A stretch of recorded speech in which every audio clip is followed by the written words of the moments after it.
Buenas noches. Hola, ¿qué tal? Ay, Buenas perdón. noches. Hola, hola. Buenas Hola, noches, hola. Doc. ¿Cómo estás? Dame un segundito. Claro que sí. Hacemos una prueba, ¿no? Sí, claro, claro. Permíteme.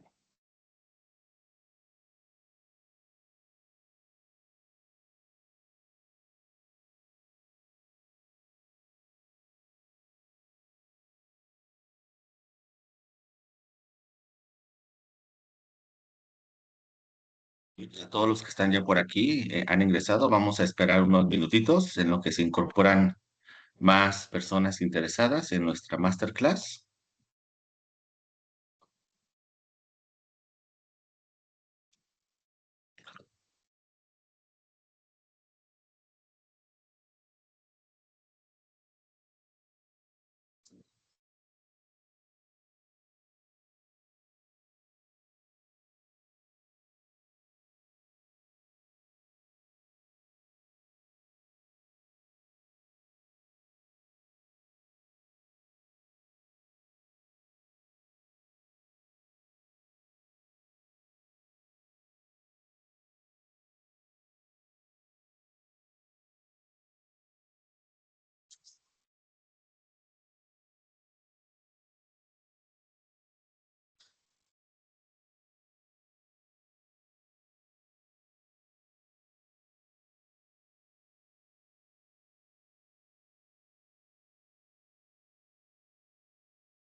Muy bien, vamos a dar unos minutitos. Hola, buenas noches a todas y a todos. Bienvenidos, bienvenidas.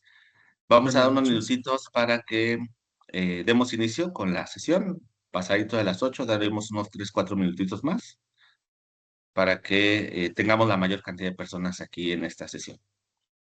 De acuerdo, doctor, gracias.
Muy bien, muy bien. En lo que vamos iniciando a todas las personas que nos están acompañando esta noche, a muchos de ustedes los tenemos con poca información aquí en nuestro espacio de Teams. Por ejemplo, tenemos a Israel, tenemos mm, a Daniela.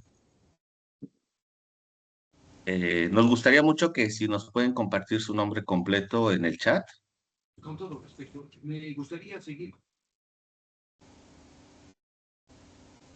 que podamos conocerlos bien, identificarlos bien. Y en caso de que ustedes quieran información, por supuesto, también de la maestría, pues podérselas enviar teniendo sus datos completos. Si no tenemos sus datos completos, va a estar un poquito más complicado que los podamos identificar. Entonces, bueno, ahorita vamos a presentar a nuestro ponente, que ya está por aquí acompañándonos, pero vamos a dar unos minutitos. Mientras, me gustaría mucho, pues, charlar con ustedes un breve momento, que es parte justamente de este ejercicio de la masterclass.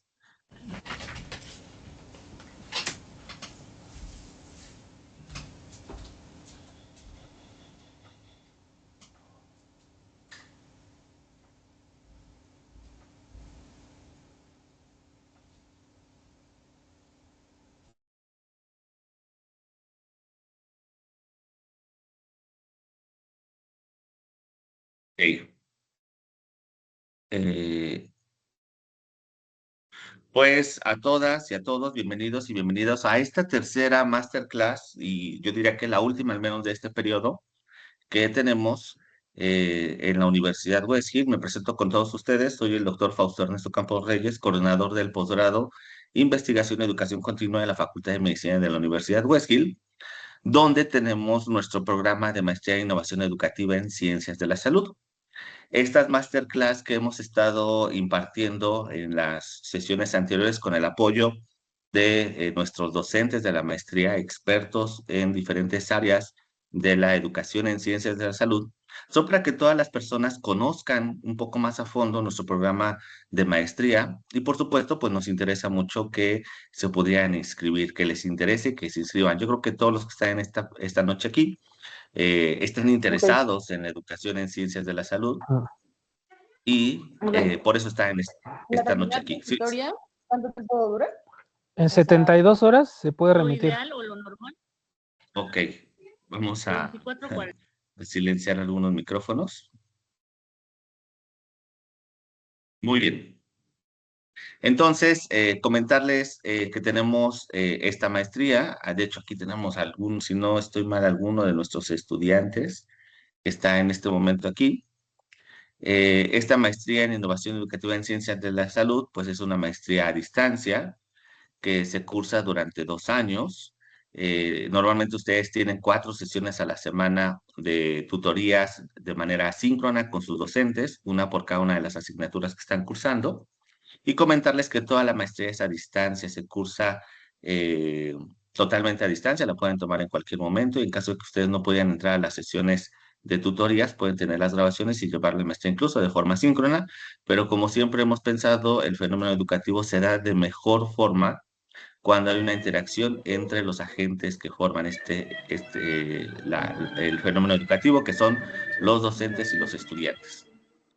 Entonces, bueno, para todas las personas que están en esta sesión de la masterclass, comentarles que tenemos para ustedes en esta ocasión como oferta especial por estar aquí, y como ya es nuestra última masterclass, pues hacemos esta oferta especial, una inscripción gratis, o sea, no tendrían que pagar la inscripción para que se animen a inscribirse, y les daremos el 45% de beca en las colegiaturas mensuales. Les hemos pasado la información por medio del chat que hemos colocado, que tenemos con ustedes en WhatsApp. Ahí les habíamos dado los costos regulares, pero comentarles que esta es la promoción especial que tenemos para las personas que están ingresando a la masterclass. Inscripción gratis y 45% de beca en colegiaturas.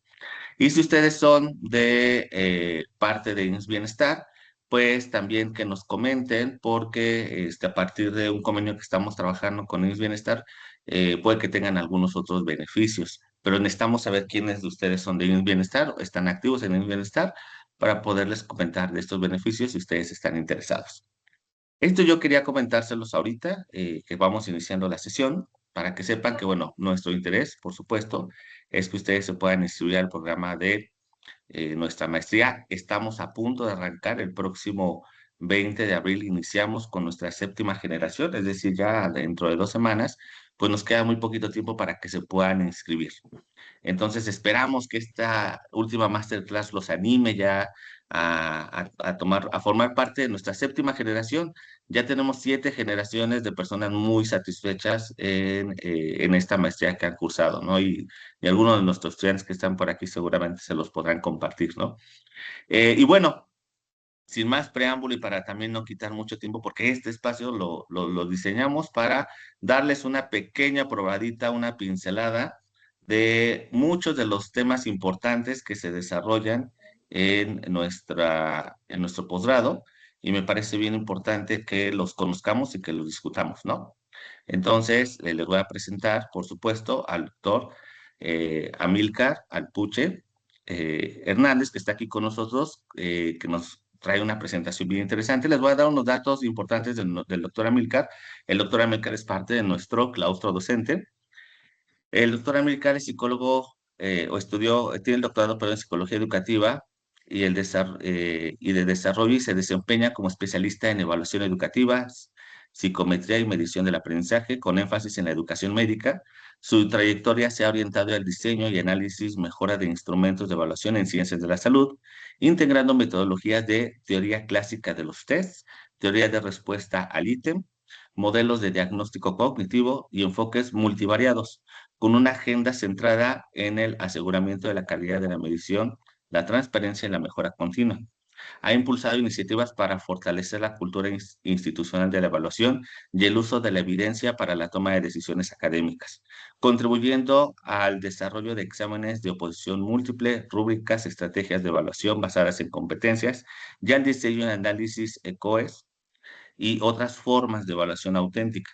Asimismo, ha promovido la creación de un laboratorio especializado en psicometría y análisis de datos, orientado a consolidar capacidades técnicas generales, generar reportes psicométricos útiles para docentes y autoridades, y desarrollar proyectos aplicados que vinculen innovación analítica del aprendizaje y mejora educativa.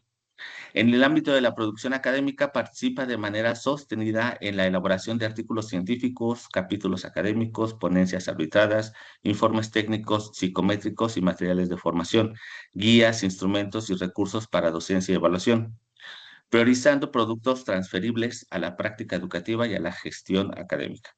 En cuanto a participación internacional, ha contribuido a espacios de discusión y difusión mediante presentaciones en congresos, simposios y paneles, fortaleciendo redes de colaboración orientadas a la investigación y a la innovación en la evaluación educativa y medición en educación médica.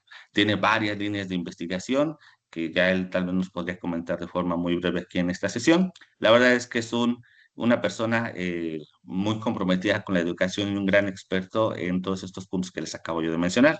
Entonces, pues le agradecemos mucho al doctor Amílcar que nos va a compartir aquí una probadita de la experiencia de muchos de los posibles temas que ustedes van a ver en nuestra maestría, con esta charla el día de hoy titulada Usos potenciales de la IA en la evaluación educativa en ciencias de la salud.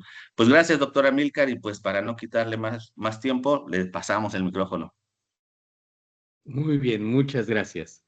Bueno, pues buenas noches, es un gusto estar aquí con ustedes y bueno, vamos a proyectar, voy a compartirles el tema de hoy sobre los usos potenciales de la inteligencia artificial en evaluación educativa en ciencias de la salud. Y bueno, en este sentido, una parte importante que me parece compartirles y comentarles es que estos son parte de los contenidos que se abordan dentro de la maestría en educación en ciencias de la salud, en innovación en educación en ciencias de la salud. Y creo que ahora, sobre todo, y en estos momentos, una parte muy importante es acercarnos a estas nuevas tecnologías y ver qué nos pueden aportar en los diferentes procesos de educación, en los diferentes escenarios de educación en ciencias de la salud. Primero, le voy a pedir, por favor, ¿me permite compartir, doctor Fausto? Listo, doctor, adelante, por Listo. favor. A ver, muy bien. Ustedes me dicen si ya la ven. Ya, ¿verdad? Listo, doc, ya lo vemos. Déjenme, ok, se fue, otra vez. Déjenme, Sí la vemos bien, doc. sí, ven, es que ya, ahí voy. Sí, claro. Aquí está, ventana, ajá. Ahora sí. Ya la ven, ¿verdad? Sí, sí se ve. Sí, muy bien. Bueno, pues vamos a hablar primero justo y un punto importante, un punto de partida es la ingeniería de la evaluación clínica en la era de la inteligencia aumentada. Ustedes dirán, espérame, ¿no estamos hablando de inteligencia artificial? Sí, pero tenemos que entenderla primero cómo y darnos unos segundos a escuchar esta palabra de aumentada. ¿Qué queremos hacer referencia con aumentada? Bueno, lo que nos quiere decir es que nos facilita, no sustituye procesos de análisis, de escritura, de identificación, de comparación, y esto nos permite abordar de manera más compleja o más profunda cosas o elementos que en otros momentos podrían parecernos más complicados, ¿no? Por eso hablamos aumentada, no quiere decir que la sustituya, sino que le aporta valor, que le aporta facilidad para poder realizarla. Y aquí, ojo, en este cambio de paradigma, nos habla justo, no es una sustitución del juicio académico, que sí es una infraestructura de apoyo, rediseño y escalamiento de diferentes sistemas evaluativos. Este alto potencial que tiene la IA para transformar la educación y, por supuesto, la evaluación educativa, no es o no implica sustituir lo que una persona hace, sino facilitar los procesos que realiza una persona. Y cuando le digo facilitar, me refiero a este trabajo que puede llegar a ser repetitivo, pero que necesita revisión específica, ¿sí? Y entonces esto es algo que bien este tipo de sistemas nos pueden ayudar a solucionar, pero que bajo ninguna circunstancia sustituye el pensamiento humano. Creo que esto es una parte importante y la podemos entender sobre todo si empezamos con los inicios de la inteligencia artificial. Y estos inicios de la inteligencia artificial tienen que ver con la capacidad de clasificar información. Sí, nosotros tenemos, por ejemplo, que alguno de ustedes será médico y tendrá una especialidad y pertenecerá a algún hospital y será hombre o mujer y será soltero o casado y tendrá mascotas o no y profesará o no alguna religión y así podemos seguir dando datos, dando datos. Y estos datos a su vez se asocian o se pueden ir clasificando y generando infinidad de categorías. Lo que hace ahora la inteligencia artificial es justo primero poder sintetizar y poder localizar con mayor rapidez y ordenar y jerarquizar la información de, imaginémonos, una matriz infinita de categorías contra personas, ¿no? O de temas contra características. Entonces, esto nos facilita la localización de la información. En un primer momento, la inteligencia artificial funciona como un gran clasificador de información. Es mucho más que la generación de texto. Nosotros podemos pensar y generalmente cuando hablamos de inteligencia artificial, de chatbots como ChatGPT, como Cloud, como DeepSeek, como Copilot, etcétera, etcétera, etcétera, ¿sí? Pero hay mucho más allá, ¿sí? Por ejemplo, tenemos el procesamiento del lenguaje natural para respuestas complejas, la generación automática de tareas, el ensamblaje automatizado de pruebas y diseños de bancos y también las pruebas multietapa y la evaluación adaptativa computarizada. Entonces, es mucho más que solo pensar en una especie de oráculo al que le decimos, dime cuántas estrellas hay en el universo y nos da una respuesta, ¿no?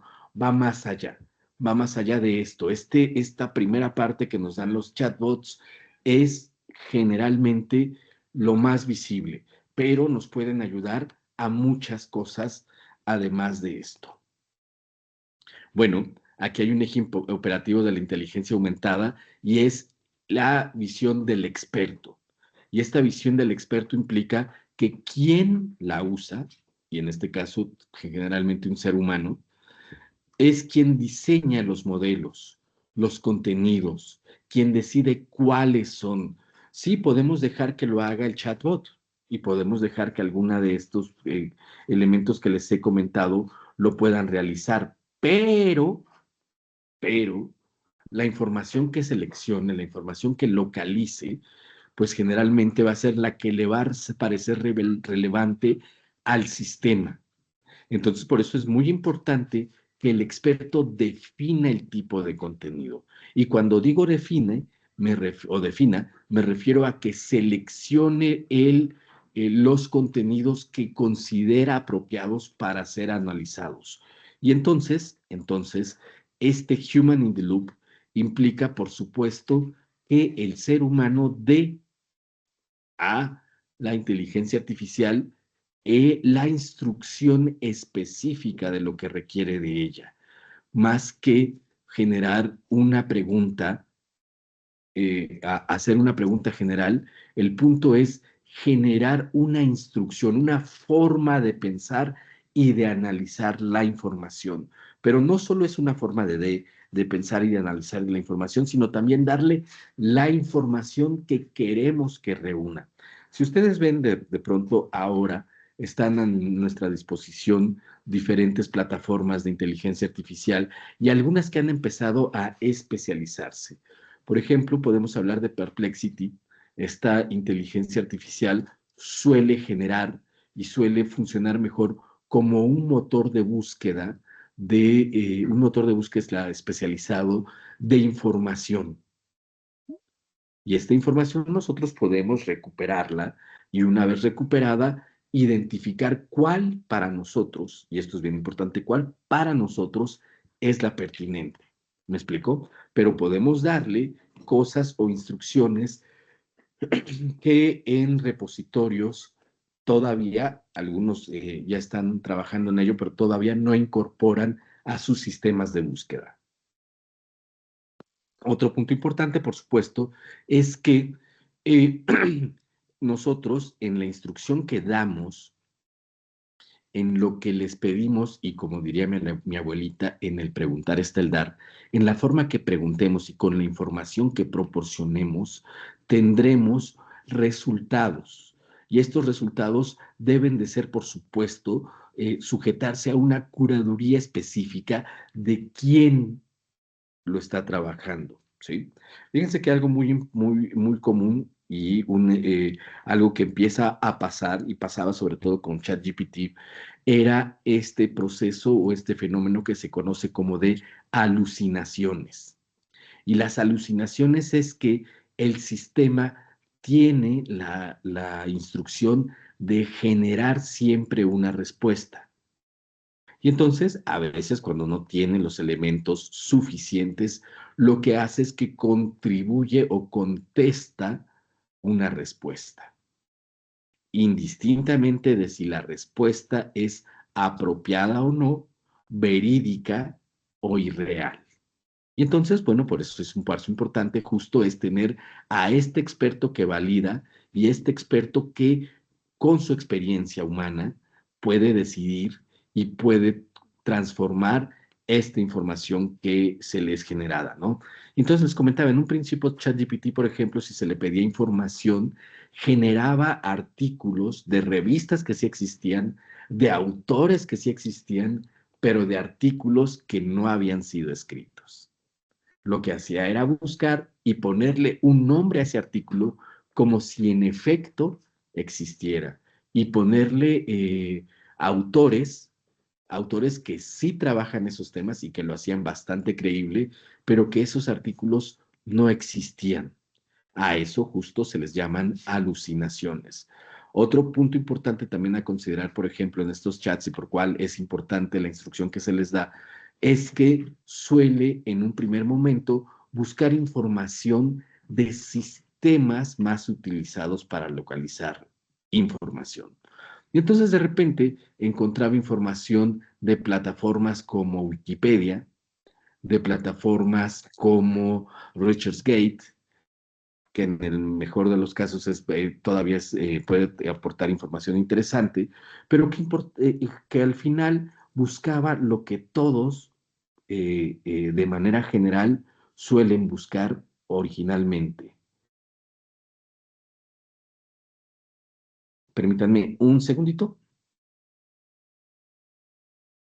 Y bueno, en este sentido entonces, es por eso que es muy importante el tipo de información que se genera para poder utilizarla en nuestro trabajo y en lo que vamos generando.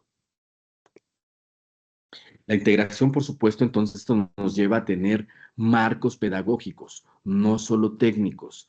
En este caso, entender cuál es el rol del estudiante y cuál es el rol de la IA para el docente.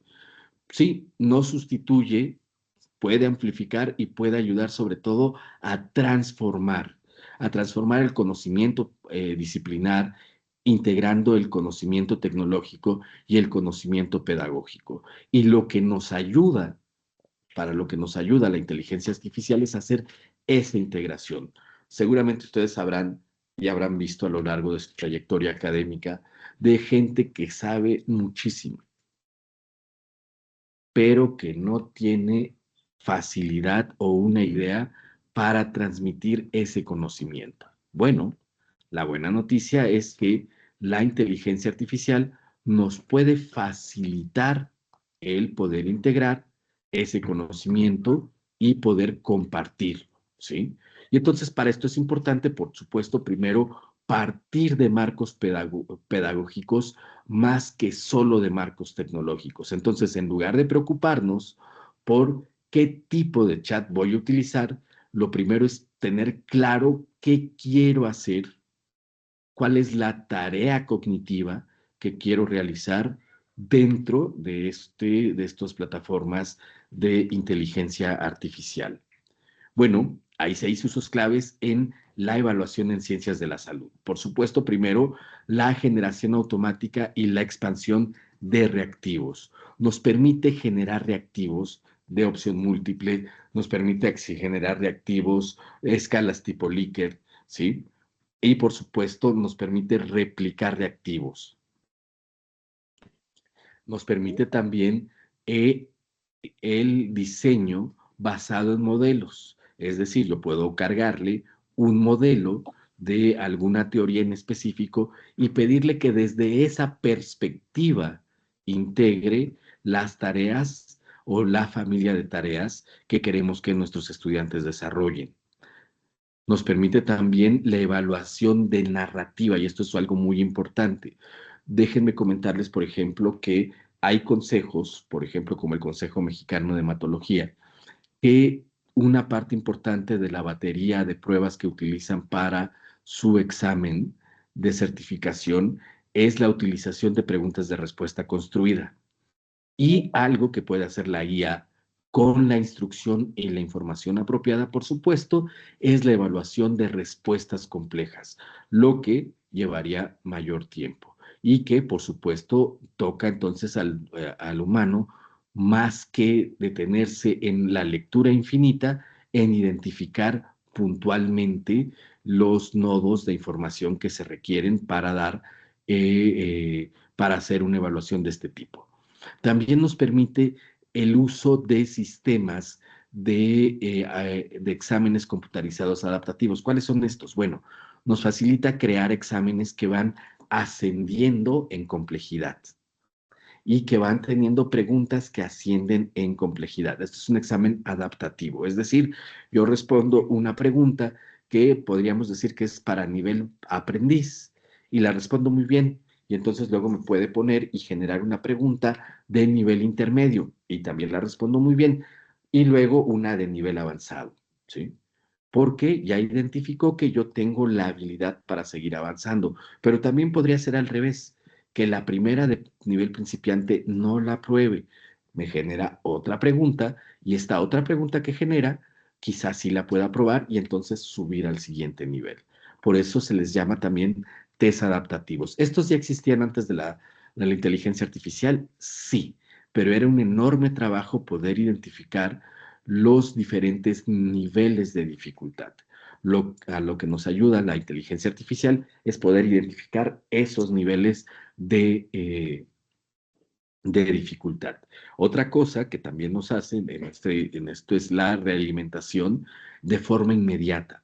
Ya no solo a partir de un resultado, una calificación, una nota, sino también de contenidos específicos donde le podemos decir al estudiante, una vez teniendo las calificaciones y por supuesto cargándole los temas, qué de los temas, qué del tipo de pregunta que respondió es el que requiere, ¿sí? O dónde están sus fortalezas y debilidades al responder una evaluación. Bueno, por supuesto nos vamos de ir por de los primeros momentos, ¿sí? De la integración de la IA a la integración de la IA generativa basada en plantillas. También, por supuesto, nos lleva a conocer o a reconocer el utilizar los ítems asociados a tareas y, por supuesto, al ensamblaje. ¿Alguno de ustedes se ha visto en la tarea de ensamblar un examen de altas consecuencias? Pues se habrá dado cuenta que implica una gran complejidad el ver que el número de reactivos, que el porcentaje de reactivos que se van incluyendo por temas coincidan con la tabla de especificaciones, dando la instrucción apropiada o generando el patrón apropiado. Esto nos va a permitir la inteligencia artificial poder realizarlo, ¿sí? Con respecto de la analítica del lenguaje y la realimentación informativa, bueno, pues vamos a tener estos modelos para, por supuesto, trasladar las opciones múltiples a desempeños escritos.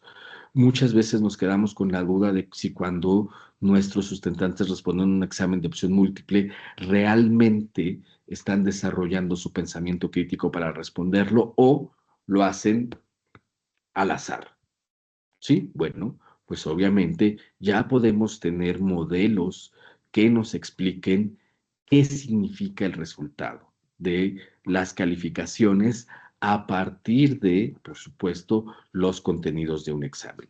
Entonces ya no es decir nada más los modelos de inteligencia artificial, sobre todo yo les invitaría a utilizar modelos como Cloud, más que ChatGPT. Cloud les facilita hacer esto y darles un prompt donde le piden que identifique las fortalezas y debilidades y definan qué es para ustedes, qué son las fortalezas en su examen y cuáles son las debilidades, ¿sí? Y entonces, a partir de esto y cargando el examen y los resultados de los estudiantes, les puede generar para cada uno un programa de realimentación que les va a permitir a ellos, a ustedes no tener que revelar sus preguntas, pero sí al estudiante entender cuáles son sus fortalezas y cuáles son sus debilidades, ¿no? Esta es, me parece que uno de los aportes más importantes de la analítica del lenguaje y la realimentación formativa.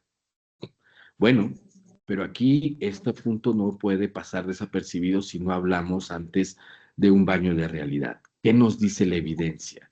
Sí, nos dice que puede producir ítems funcionales, que nos puede permitir compararlos, pero que tienden a ser más fáciles. Por eso es importante tener o combinar la calidad de los reactivos que nos puede diseñar la IA con lo que nuestro ojo experto, nuestra experiencia nos dice. También nos permite o nos ayuda a poder calificar exámenes tipo ECOE y nos lleva, bueno, por supuesto, a la necesidad, porque es un límite, cuando no le damos contexto verbal, tiende a ser más estricta en la calificación. Entonces, por supuesto, el observador clínico sigue siendo insustituible en un examen tipo ECOE. Y bueno, finalmente, otro punto importante en las evidencias es que nos falta mayor información y mayor trabajo dentro del uso de la inteligencia artificial, ¿sí? Ok, por eso es importante, por supuesto, tener información y poder alfabetizarnos en ella. ¿Y qué implica esta alfabetización? Por supuesto, saber aquí el meollo del asunto es saber, uno, primero, qué quiero de mis estudiantes, qué quiero evaluar, desde qué modelo de evaluación lo estoy realizando, para luego entrar a qué les voy a pedir en esos contenidos. No es nada más decirles, de la unidad 1 del libro de anatomía de Gray, le voy a pedir, por favor, que me haga un examen de cabeza, y cuello y torso. No. Hay que decirle, bueno, quiero un examen, este es el contenido que vamos a analizar y lo que quiero es que analices estos resultados de aprendizaje. Y cargamos nuestros resultados de aprendizaje y le decimos, quiero que lo hagas en tres, que me hagas reactivos en tres niveles: inicial o principiante, medio y avanzado.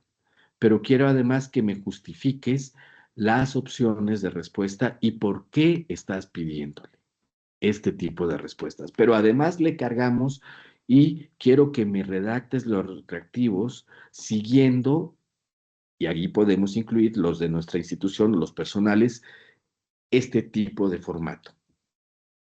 Y entonces ya estamos direccionando. Aquí lo importante, por eso es la alfabetización, el saber qué tipo de información le vamos a generar y que lo importante es tener claridad de lo que queremos de los estudiantes para que eso nos permita a su vez tener la claridad del diseño, ¿ok? Del diseño de los prompts apropiados.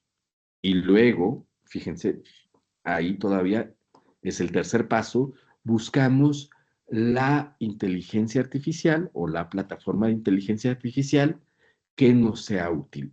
Yo les recomiendo, y esto es algo que hacemos nosotros como una práctica cuando utilizamos para el diseño de diferentes modelos de evaluación, es que no se queden con una. Nosotros utilizamos 5 modelos: ChatGPT, utilizamos Cloud, DeepSeek, Copilot y Gemini. Y también, ya como último filtro, Space AI, ¿no?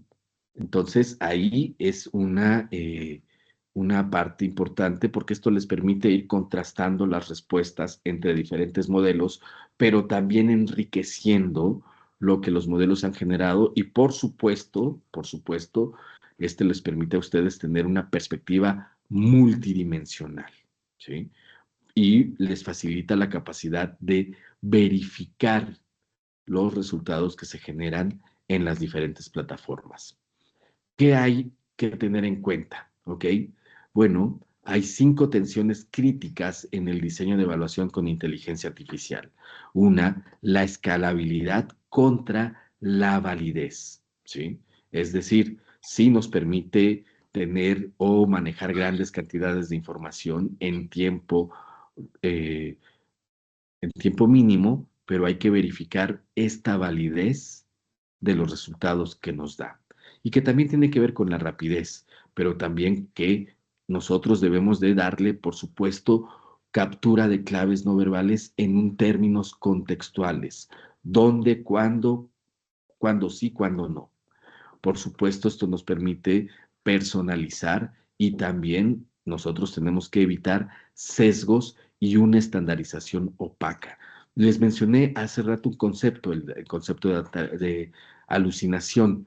El otro importante o de otros de los errores que suelen cometer las diferentes plataformas es la estandarización opaca. ¿Y qué quiere decir esto?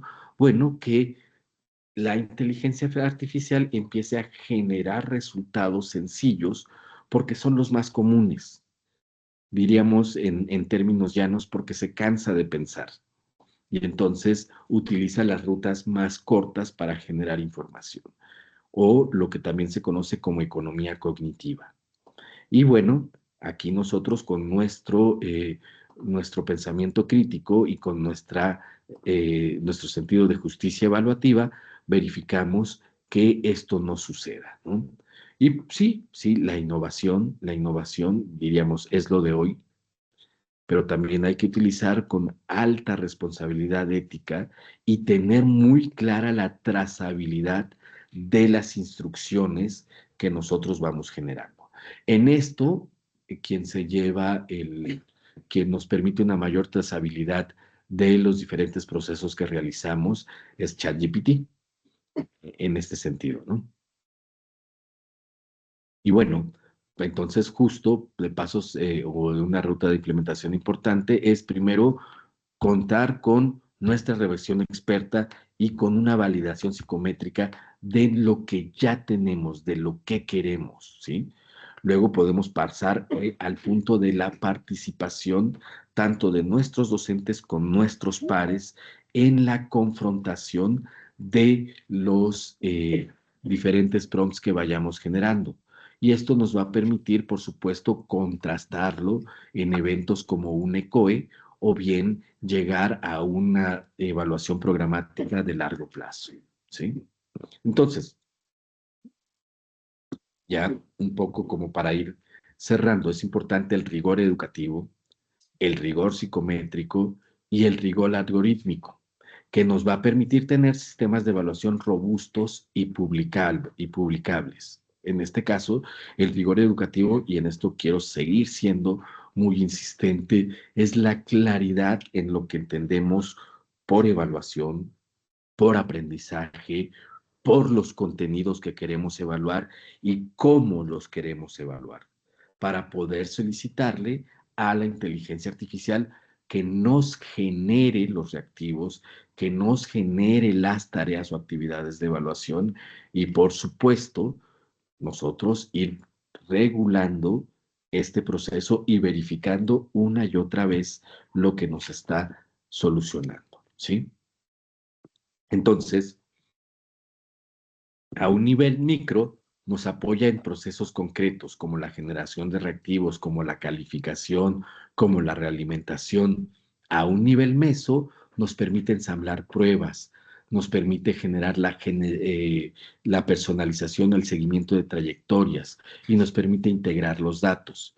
Y a un nivel macro, nos va a llevar a replantearnos la forma en cómo se evalúa, cómo se interpretan los datos y, por supuesto, qué le corresponde a la persona y al humano. Y aquí hay un comentario que generalmente suele hacerse, ¿no? Y es el de, pues los estudiantes van a sustituir, eh, ahora lo que van a hacer van a responder con la inteligencia artificial y ya no van a ser nuestras actividades.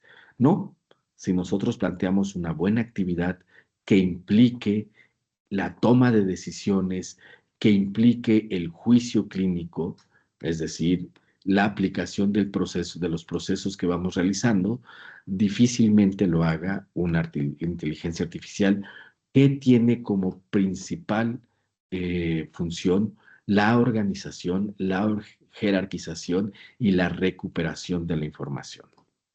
Muy bien, por supuesto, entonces no es preocuparnos si la usamos o no, sino bajo qué condiciones vamos a utilizar la inteligencia artificial.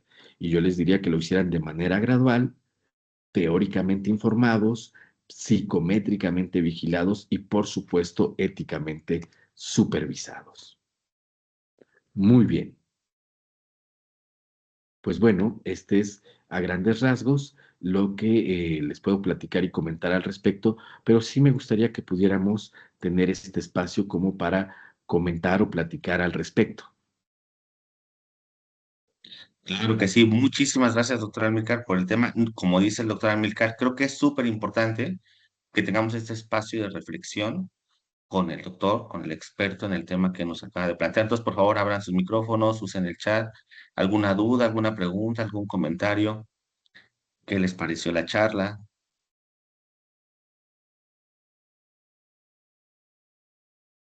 Nos Todo escuchamos, por clarísimo. favor.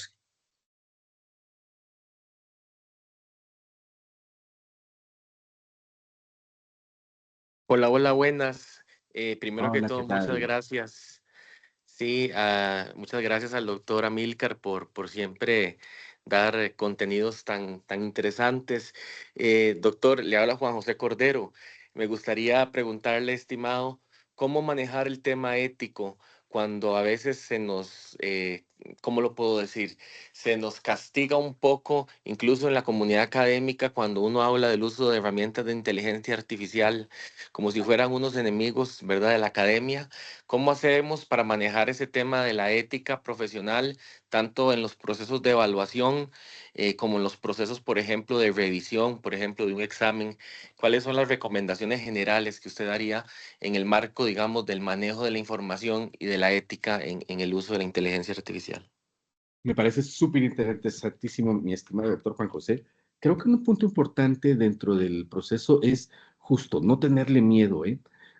Hace 20 años, para los que somos un poquito ya más de parchis para acá, o 30 años, cuando pasaron a popularizarse y a facilitarse el acceso a las computadoras, decían, ay, la gente ya no va a escribir, ay, ya no van a ser tan hábiles, ay, ya van a dejar de pensar porque ya no van a escribir en sus cuadernos y ahora todo lo teclean. Pues llevamos 20 años y seguimos y hemos desarrollado otras cosas, ¿no? Entonces, sí, la inteligencia artificial sí es algo que llegó para quedarse y que tenemos que utilizar sí o sí. Y aquí la diferencia justo, el punto donde está la ética dentro del uso, está en la trazabilidad de la información que generamos y de los procesos que incluimos para el uso de la inteligencia artificial. Supongamos, ¿no?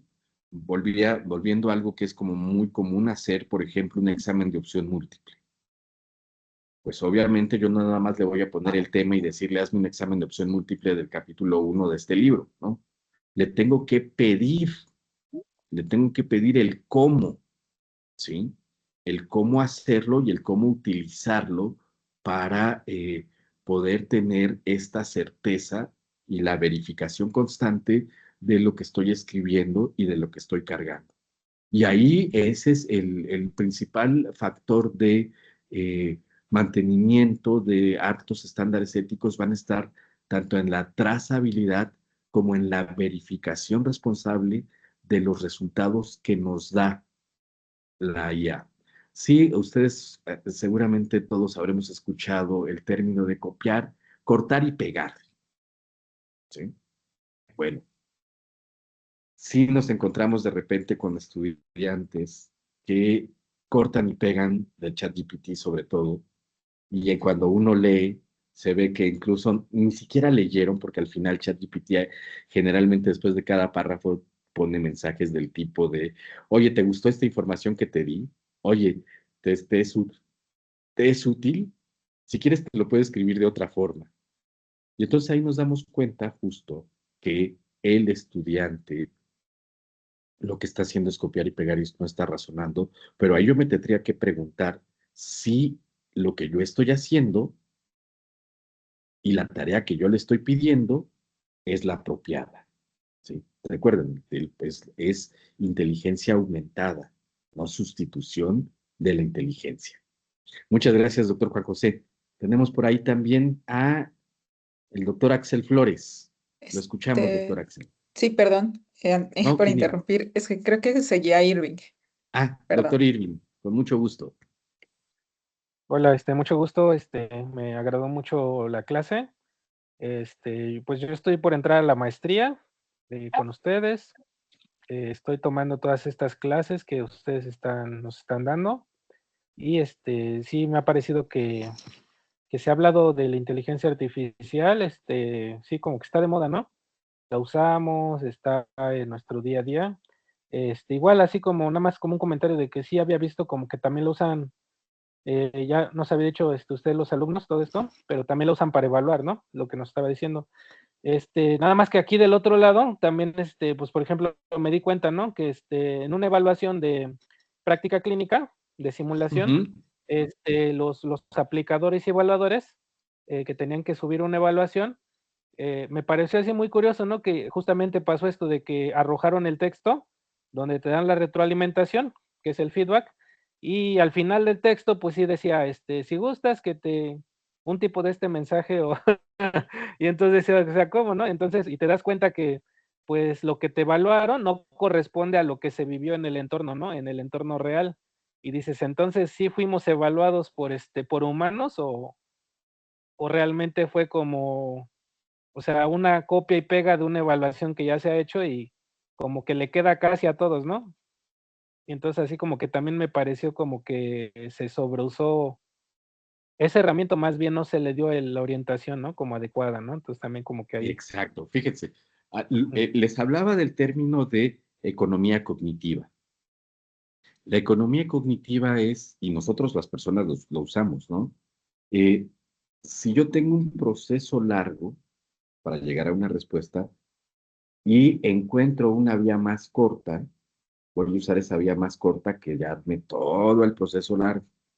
Entonces, cuando la inteligencia artificial identifica similitudes una y otra vez, se queda con esa respuesta corta, no con la del todo el proceso.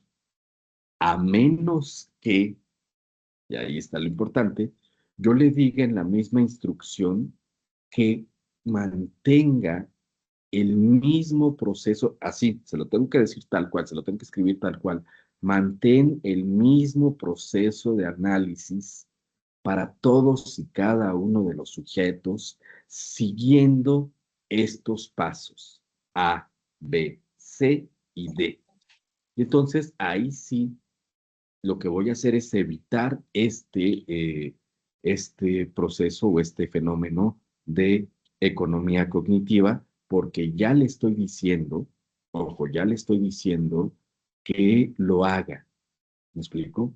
Y aquí por eso es importante trabajar en el prompt. Un prompt, si su prompt es de 2 líneas, ojo, ¿sí?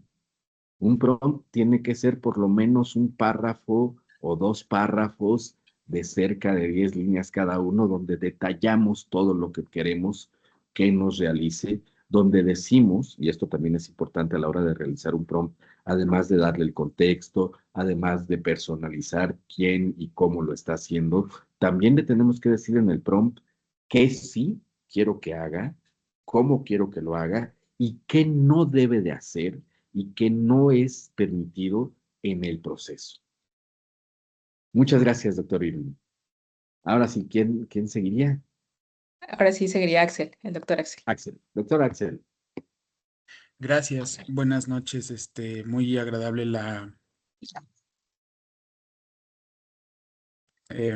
ahora sí, yo le pediría un consejo justamente refiriéndonos a la parte de los prompts.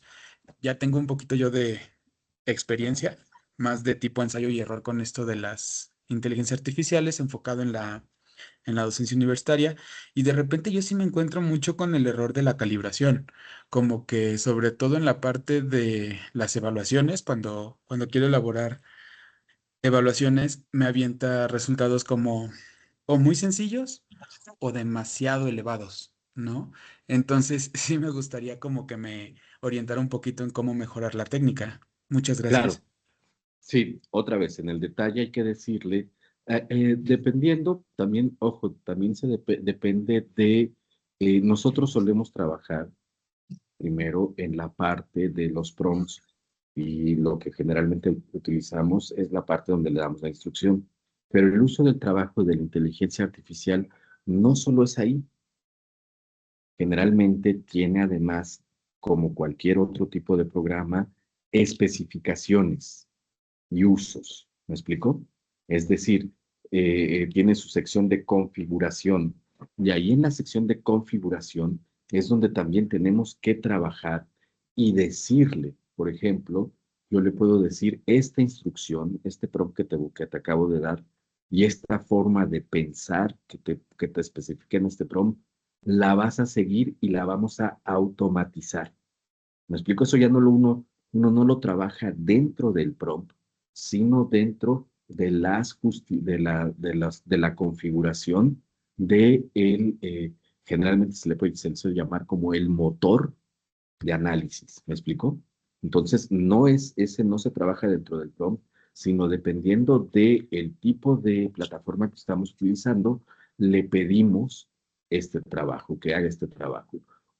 Una de las ventajas, otra vez, una de las ventajas del ChatGPT es que sí tiene y tiene muchos de estos controles y de estas formas de pedirle, manténme y automatízame este procedimiento y dame resultados en la misma profundidad. La otra que también lo hace es Cloud y mantiene ese nivel, porque ustedes verán, por ejemplo, ChatGPT, si yo copio y pego el mismo prompt, la tercera vez me da una respuesta chiquita, pero si al otro día o pasaron días y vuelvo a utilizar ese prompt y lo meto, me da de todo, ¿no? Justo por estas cosas. Entonces, lo que yo hago es pedirle en las instrucciones que me automatice estos procedimientos. Creo que eso podría servirle, doctor Axel. Muchas gracias. Sí. Un gusto. ¿Quién ahora? Evaluación, por favor. Sí. Y para. Hola, ¿qué tal? Buenas noches. Soy Buenas Nelia. noches, doctora Nelia. ¿Cómo están? Oiga, Muy yo bien. sí tengo una duda Claro. muy grande. En el caso de instrumentos de alto impacto y como si empezáramos a trabajar por primera vez en reactivos con inteligencia artificial o como usted nos lo presentó, ¿cuánto es el porcentaje o existe algún porcentaje de reactivos que se elaboren o puede ser el 100% bajo esta modalidad de inteligencia No, artificial? nunca el 100%. Ok, Un porcentaje importante, fíjense, lo que se ha encontrado en la evidencia y en el análisis psicométricos, que era lo que les presentaba en la tablita, para exámenes de opción múltiple, eso sí, en las diferentes plataformas suelen dar reactivos de opción múltiple más sencillos. Entonces yo considero, y lo que se considera, por ejemplo, es tomar el mismo criterio que se utiliza si yo diseñara un examen de manera tradicional humana, de no más de un 30% de reactivos fáciles. Entonces, ok. igual, no más de un 30% de reactivos generados por IA. Perfecto. Muchas Y gracias, luego sí doctor. porque la IA lo que va a buscar es un pensamiento, un tipo de pensamiento sencillo, no de la misma complejidad que un humano, no con matices como un ser humano, lo que nos lleva a preguntas que son sencillas de responder.